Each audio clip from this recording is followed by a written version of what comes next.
आप सभी को नमस्कार। मैं आचार्य किशन महेश्वरी आज आप सभी को शनि ग्रह से संबंधित एक अद्भुत जानकारी और एक अद्भुत शोध आपको बताता हूँ। दोस्तों, सभी विद्वानों को ये पता है शनि मकर राशि कुंभ राशि का स्वामी है और शनि दशम और एकादश भाव का कुंडली में स्वामी है। ये सभी को जानकारी है। शनि के विषय में सभी को ये भी जानकारी है कि इनकी 3 दृष्टि हैं, तीसरी, 7वीं और 10वीं दृष्टि। ये 3 दृष्टि से प्रत्येक घर को देखते हैं।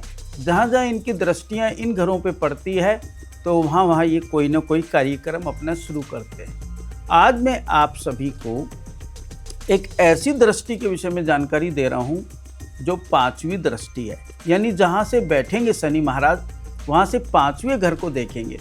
मान लीजिए किसी का लगन में शनि है तो पंचम को देखेंगे, किसी के सेकंड में शनि है तो 6ठे भाव को देखेंगे। यानी जहाँ से शनि बैठेंगे वहाँ से 5वें घर को देखने वाली दृष्टि को छाया दृष्टि कहते हैं ना कि शनि की छाया। तो आज आप सभी को छाया की दृष्टि के विषय में एक अद्भुत जानकारी, अद्भुत शोध बताते हैं। मैंने काफ़ी कुंडलियों में अध्ययन करने के बाद ये पाया है कि वो 5वीं जो छाया दृष्टि है वहाँ से कुछ ना कुछ शनि महाराज अपनी समस्या पैदा करते हैं। अब आप लोग अपनी अपनी पत्रिका देखिए और हमारे इस शोध को देखिए। क्या हमने जो शोध आपको बता रहे हैं, जो रिसर्च बता रहे हैं, वो कहाँ तक सही है? मेरी आशा है आप ज़रूर इस पर अध्ययन करेंगे। आज मैं आप सभी को ये बताने का प्रयास करूँगा कि 5वीं दृष्टि जो छाया दृष्टि है उसको कैसे देखा जाता है। अब मान लीजिए जिसकी कुंडली में जहाँ भी शनि बैठा है वहाँ से 5 घर आगे चलिए तो वो 5वां घर कहलाएगा, वहाँ उनकी 5वीं दृष्टि पड़ेगी। अब उदाहरण देके मैं आप सबको समझाता हूँ। श्रीमती इंदिरा गांधी जी के लगन में ही शनि था, उनकी 5वीं दृष्टि पंचम भाव पे पड़ी और पंचम भाव संतान का होता है तो संजय गांधी जी की मृत्यु उनके सामने हुई। इसी तरह राजीव गांधी जी हैं, उनकी जन्म कुंडली में शनि जो है 11वें भाव में है तो 5वीं दृष्टि 3rd भाव पे पड़ी। 3rd भाव छोटे भाई बहनों का है जहाँ पे उनके समक्ष, उनके सामने संजय गांधी जी की मृत्यु हुई। ऐसे ही मैं एक और उदाहरण आपको देता हूँ। आदरणीय नरेंद्र मोदी जी की जन्म पत्रिका में शनि 10th भाव में है, 5वीं दृष्टि उनकी 2nd भाव यानी कि दूसरे घर में पड़ी जहां कुटुंब, परिवार और रिश्तेदारी का घर कहलाता है, परिवार का, फैमिली का, ससुराल का। तो वहां से उनका, आप सभी को पता है कि वो बहुत परिवार से बहुत कम अपना सिस्टम रखते हैं और वो शादी होने के बाद भी पत्नी से अलग हुए।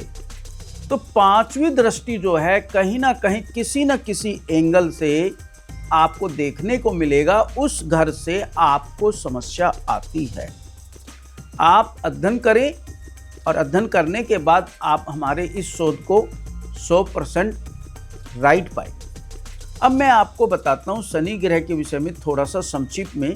शनि क्या करते हैं? शनि न्यायाधीश हैं और शनि कर्म फलदाता है। शनि एक वर्ध ग्रह है जो बहुत धीरे गति से चलती है। 2.5 साल में एक घर से दूसरे घर में शनि प्रवेश करते हैं। इसे ढैया कहते हैं और 7.5 साल को 7.5 कहते हैं। और शनि की महादशा बहुत लंबी। और शनि के विषय में एक और अद्भुत शोध आपको विषय में बताता हूँ। दोस्तों, किसी भी जातक का मेष लगन हो और शनि अच्छी कंडीशन में हो, केंद्र में हो, नवम पंचम में हो, तो उस जातक को नीलम आराम से धारण करना चाहिए। उसे नीलम 100% सूट करेगी। अब मैं आपको बताता हूँ शनि ग्रह का एक अद्भुत उपाय शोध, जिससे कि किसी भी भाई की 7.5 ढैया या महादशा चल रही है या अंतरदशा चल रही है तो क्या अद्भुत प्रयोग उपाय करें जिनसे कि उसकी पीड़ा थोड़ी कम हो, यानी सहन करने लायक पीड़ा मिलेगी। कोई भी एक्सप्लोजर अगर आपको ये जानकारी देता है कि हम सब ठीक कर देंगे तो ये मूर्खता वाला विषय है। किसी एक्सक्लोजर के पास कोई ताकत नहीं है कि किसी की ग्रहों को बदल दे या भाग्य बदल दे। ऐसा कुछ नहीं है, ये एक भ्रम लोगों के दिमाग में फैला हुआ है। मैं इस वाक्य को हमेशा खारिज करता हूँ।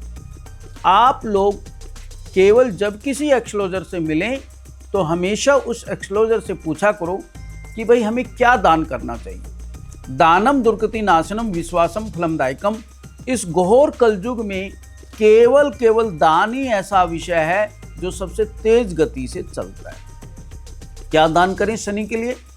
आप कुछ गरीब ऐसे लोग देखिए जिनके पैरों में दर्द होता है, चलने में तकलीफ होती है। शनि चलता है ना तो 2.5 साल में एक घर चलता है, यानी सबसे धीमी चलता है। इसका मतलब शनि के पैरों में कुछ प्रॉब्लम है। ये हमने एक फार्मूला, एक ज्योतिष का सूत्र वहाँ से उठाया जो आपको हम बताने का प्रयास करते हैं। ऐसे गरीब असहाय जो पैरों से परेशान है लोग, उनको आप कुछ ना कुछ पैरों की मेडिसिन या किसी डॉक्टर से चेकअप कराना या मलहम ट्यूब दे दीजिए जिससे वो मालिश करें और उनको लाभ मिले। दूसरा एक और अद्भुत उपाय है, अगर कोई भी शनिवार के दिन किसी ब्लाइंड व्यक्ति की सेवा करे, कहीं ऐसे हमारे यहाँ स्कूल भी हैं, आश्रम भी हैं, या आजकल तो सड़क पे चलते फिरते ब्लाइंड भाई मिल जाते हैं, आप उनको रोड पर करा दीजिए। आप वो कहीं चल रहे हैं, उनको तकलीफ़ हो रही तो उनको रिक्शा करा दीजिए या उनको कुछ उनकी पसंद का खिला दीजिए। ऐसा नहीं कि ब्रेड पकौड़ा और समोसा ही आप खिलाते रहें। सेहत बहुत ज़रूरी है, ध्यान रखिए। काफ़ी लोगों को शुगर वगैरह होती है, तो ऐसा नहीं कि उनको यही चीज़ खिलाएं। उनसे पूछ लीजिए कि आप क्या खाना पसंद करेंगे, क्या पीना पसंद करेंगे, फल खाएंगे, तो कृपा करके वही दिलवाने का प्रयास करें। आशा है विषय समझ में आया होगा। आप सभी को नमस्कार। Subscribe to One India and never miss an update.